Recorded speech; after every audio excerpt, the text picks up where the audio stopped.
सकाळी उठल्या उठल्याच आज मी चुलीसमोर बसलेले, कारण ना इथं बसायला खूप छान वाटतं.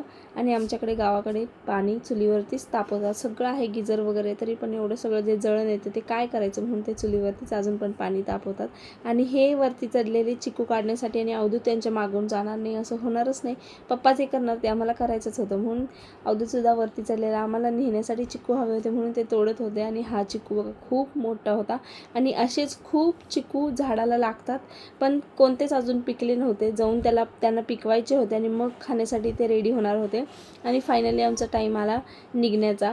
पण इथून निघूच वाटत नाही, कारण इतकं छान वाटतं ना गावाकडं सगळ्यांसोबत टाईम स्पेंड करायला. खरंच खूप मस्त वाटतं. पण काय करणार, आपलं तिकडं काम आहे, व्यवसाय आहे, तिकडं तर जावंच लागणार ना.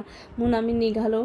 आणि जाता जाता आम्ही जाणार होतो माझ्या मामाकडे संकेश्वरला आणि यांच्या आत्तींकडे अंकणवाडीला. तिथं काही शूट घेणं झालं नाही. संध्याकाळी 5 वाजता आलो आम्ही दीदींकडं. आणि आल्या आल्या अवधूतचं बघा, दीदूसोबत इथं नाचायचं चाललेलं. आणि सध्या ना अवधूतला हे गाणं ना खूपच आवडायला लागलेलं आहे, शेकी शेकी. खूप छान म्हणतो तो, कंबर नंबर मस्तच म्हणतो तो गाणं.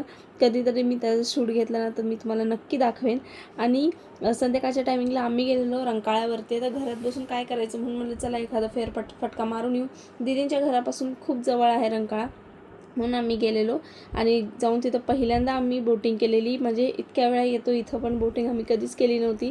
ह्यावेळेस पहिल्यांदाच बोटिंग केलेली. आणि अवधूतसुद्धा खूप एन्जॉय करत होता. आणि जाता जाता काहीतरी खाऊन घ्यावं म्हणून इथं ह्या सगळ्यांनी स्प्रिंग पोटॅटो घेतलेले आणि मी नूडल्स घेतलेले. असं आम्ही काहीसं खाऊन घरी निघालो. घरी जाऊन अजून दीदीने जेवण केलेलं ते सुद्धा